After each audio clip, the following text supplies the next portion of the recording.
सभी बच्चों को जन्माष्टमी की हार्दिक शुभकामनाएं। जैसे कि हमारा रासायनिक बलगतिकी का चैप्टर चल रहा है, आज मैं आपको बताता हूं रासायनिक बलगतिकी में प्रथम कोटि अभिक्रिया का वेग समीकरण, या हम इसे कह सकते हैं हम अभिक्रिया का वेग समाकलन समीकरण निकालेंगे। और समाकलन समीकरण का मतलब है हम प्रथम कोटि अभिक्रिया के लिए वेग स्थिरांक की गणना के की वैल्यू निकालेंगे। तो सबसे पहले प्रथम कोटि की अभिक्रिया किसे कहते हैं? प्रथम कोटि की अभिक्रिया वह अभिक्रिया है जिसमें वह अभिक्रिया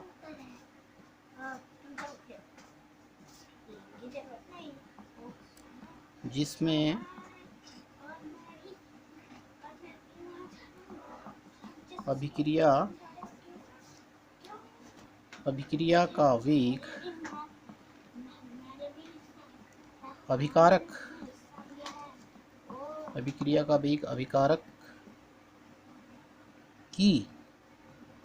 अभिकारक की प्रथम घातांक अभिकारक की सांद्रता के कर लीजिए। अभिकारक की सांद्रता होती है यहाँ पे, तो सांद्रता लिखेंगे। सांद्रता के प्रथम घातांक के समानुपाती होती है।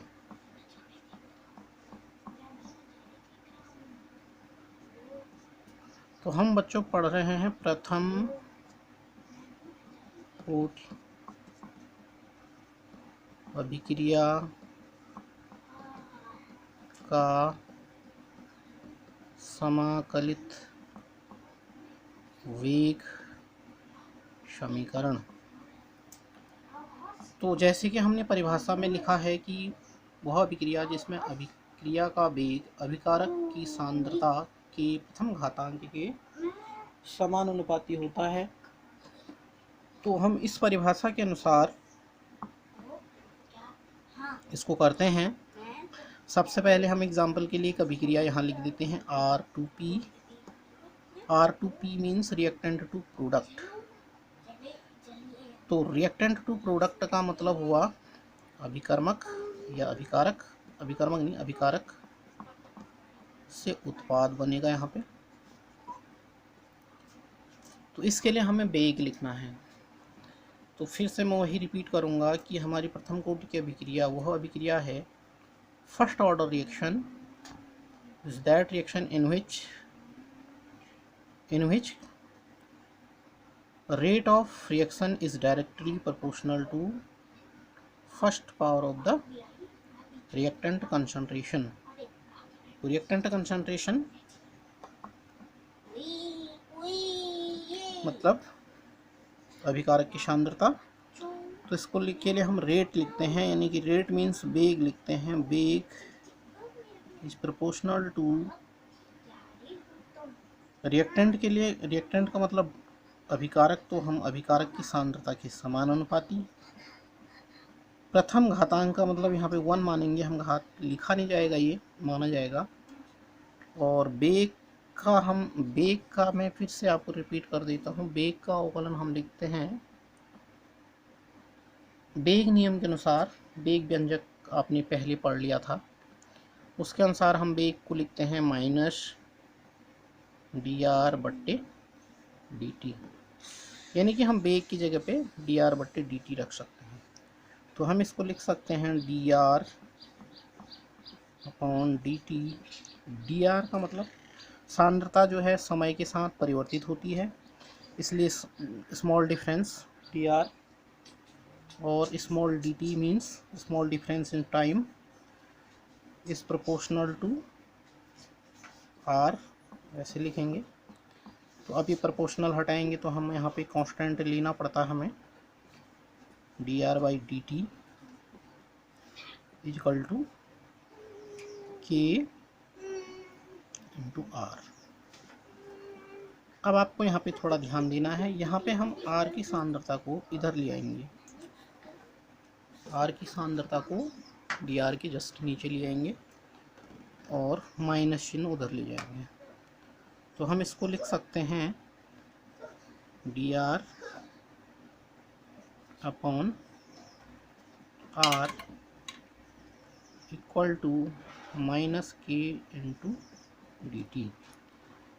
Minus K into D T, इसको हम कह देते हैं पहला रिएक्शन, पहला समीकरण, फर्स्ट रिएक्शन, फर्स्ट इक्वेशन कह लीजिए इसको। ये एनसीईआरटी के अकॉर्डिंग मैं आपको करा रहा हूँ। यहाँ पे हम लिख देंगे दोनों कक्षों में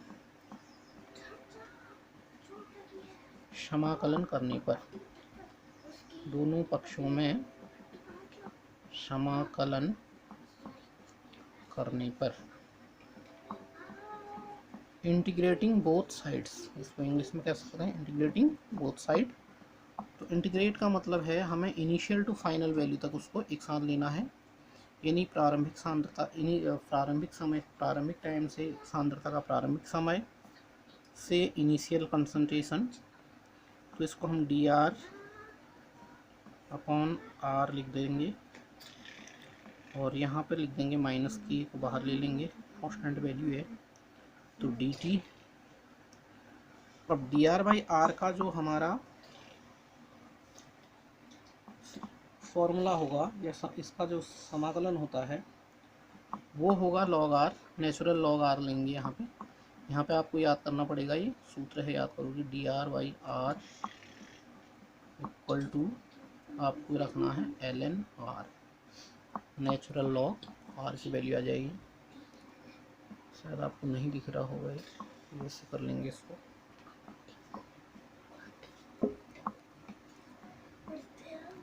अब ये दिख रहा होगा आपको।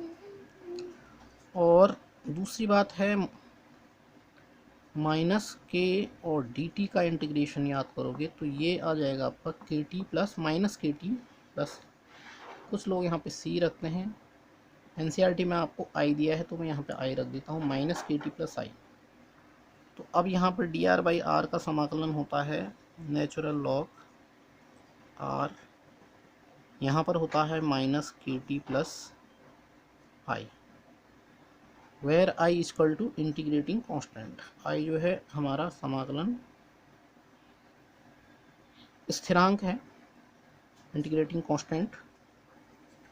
तो आई बराबर हमारा कांस्टेंट, इंटीग्रेटिंग कांस्टेंट, समाकलित कांस्टेंट की वैल्यू CONSTANT कांस्टेंट, स्थिरांक, नियतांक। अब इसको हम कर देते हैं समीकरण 2, समीकरण 2 कर लीजिए इसको।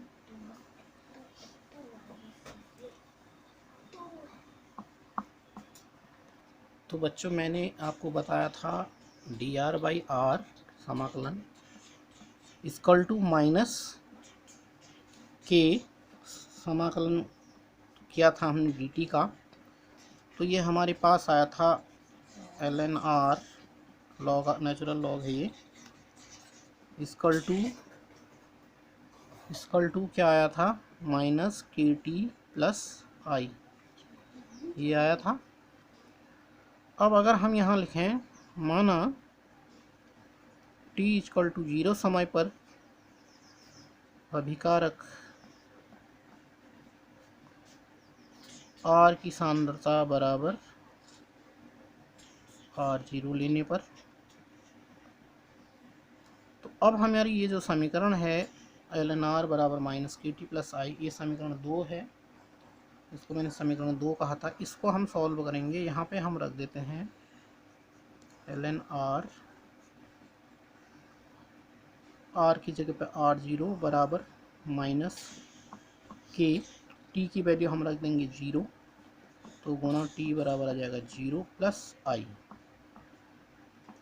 तो अब हमारा जो ये वैल्यू है ये हो जाएगी के इंटू 0 हो जाएगा 0, यानी कि ये 0 हो जाएगा, माइनस के से 0 को गुणा करेंगे तो 0 प्लस आई, यहाँ बच जाएगा एल एन आर 0, अर्थात आई इक्वल टू हमारे पास क्या आया नेचुरल लॉग R0। तो अब I की वैल्यू आई का मान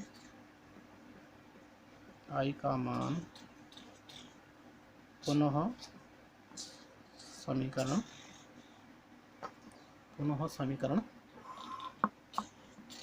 2 में रखने पर तो समीकरण 2 हमारी है, समीकरण 2 है हमारे पास।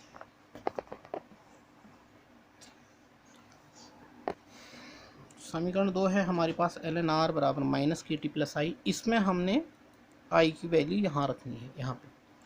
तो हम यही समीकरण उतारेंगे। समीकरण 2 को उतारते हैं, यहाँ से आपको दिख जाएगा ये ln r equal to minus के टी प्लस ln r 0, ये रख दिया मैंने। आई की जगह पे देखिए, बाकी यहाँ से यहाँ तक सेम आ जाएगा। ln r equal to minus के टी प्लस आई की जगह पर हमने क्या रखा, आई की जगह पर हमने ये मान रख दिया, आई इक्वल टू ln r 0 रख दिया। अब आपको करना है, माइनस के टी को आप लाएंगे इधर बाएं पक्ष, दाहिने पक्ष से उठा के बाएं पक्ष में, और ln r को उठा के ले जाएंगे राइट हैंड साइड में। तो माइनस के टी जैसे ही हम यहाँ से उठाएंगे इधर आएगा तो ये प्लस में के टी आ जाएगा, और ln r 0 हमारा जहाँ पे है राइट साइड में वही रहेगा ही। ln r को हम उठा के इधर ले जाते हैं तो यहाँ प्लस साइन था, ये प्लस साइन उधर जाएगा तो ये हो जाएगा माइनस ln r, इस तरीके से आ जाएगा। अब हम के टी इक्वल टू निकालेंगे तो इसको हम लिख सकते हैं ln r 0 बाई r, ऐसे लिख सकते हैं। ये हमारे पास एक फॉर्मूला है, फॉर्मूला आपने एनसीईआरटी किताब में देखेंगे आप, लॉग के बारे में दिया है तो उसको ज़रूर पढ़िए एक बार। log m minus log n होता है एक फॉर्मूला, इसके अनुसार हम लिखते हैं log m अपॉन n। तो log m अपॉन n के रूप में हमने इसको लिख दिया यहाँ पे, natural log r0, natural log r की सांद्रता। तो इसको हम लिखते हैं ln r0 अपॉन r, यहाँ पे के टी है। अब आपको क्या करना है, जब हम नेचुरल लॉग को लॉग में चेंज करते हैं तो यहाँ पे हमें मल्टीप्लाई करना होता है। के टी इक्वल टू यहाँ पे मल्टीप्लाई हो जाएगा 2.303 इंटू r0 अपॉन, सॉरी यहाँ पे लॉग लेंगे हम, 2.303 into log r0। Natural log में कन्वर्ट करने के लिए हमें 2.303, ये बात ध्यान देनी पड़ेगी, 303 से मल्टीप्लाई करना है और नेचुरल लॉग में कन्वर्ट हो जाएगा। यहाँ पर r की सांद्रता रख देंगे। अब हम t को नीचे ले आएंगे बट्टे में, तो k बराबर 2.303 अपॉन t आ जाएगा into log r0 into log r0 into log r0 upon r। तो ये हमारी प्रथम कोटि की अभिक्रिया के लिए वेग स्थिरांक k की वैल्यू है। ये आपको याद भी करना पड़ेगा, इससे हम न्यूमेरिकल हल करते हैं, और अगर हमें डेरिवेशन पूछा जाता है तो ये डेरिवेशन भी आपने यहाँ तक करना है। अब वैसे इसमें एक और फॉर्मूला आपको देखा होगा आपने कि अलग अलग टाइम पर, t1 टाइम पर हम ये समीकरण नंबर हमारा जो 2 था इसको दूसरे तरीके से लिख सकते हैं, वो भी आपको कराया था मैंने। t1 बराबर वहाँ पे हम k1 लेते हैं, t2 टाइम पर वेग स्थिरांक हम लेते हैं k2।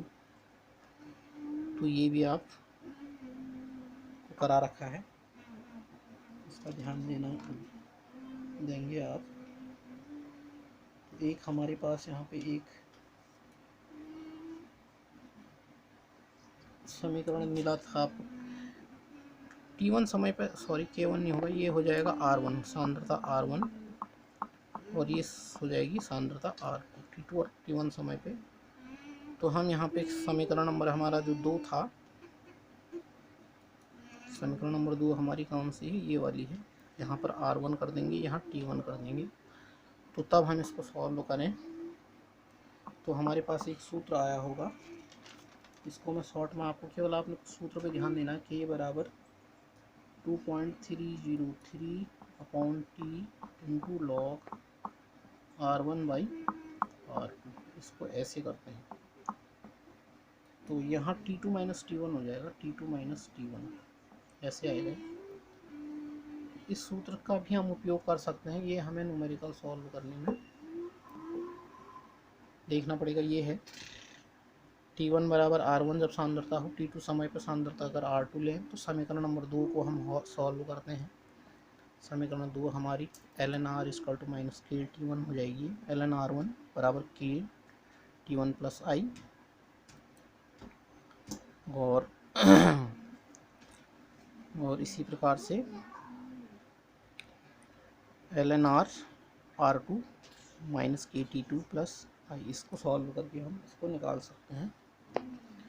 और यहाँ पे जो है R0 जो है प्रारंभिक सांद्रता है अभिक्रिया की, T बराबर 0 समय पे R0 की वैल्यू प्रारंभिक सांद्रता, और ये R जो है ये अभिक्रिया की अंतिम सांद्रता है जो T समय पर होती है। या हमारी जैसे अभिक्रिया कुछ समय चल आगे बढ़ गई है तो उसके पास जो उत्पाद बनने की बात की अंतिम सांद्रता जो अभिकारक की वो R होती है, और T से जो है हमारा अभिक्रिया का समय होता है।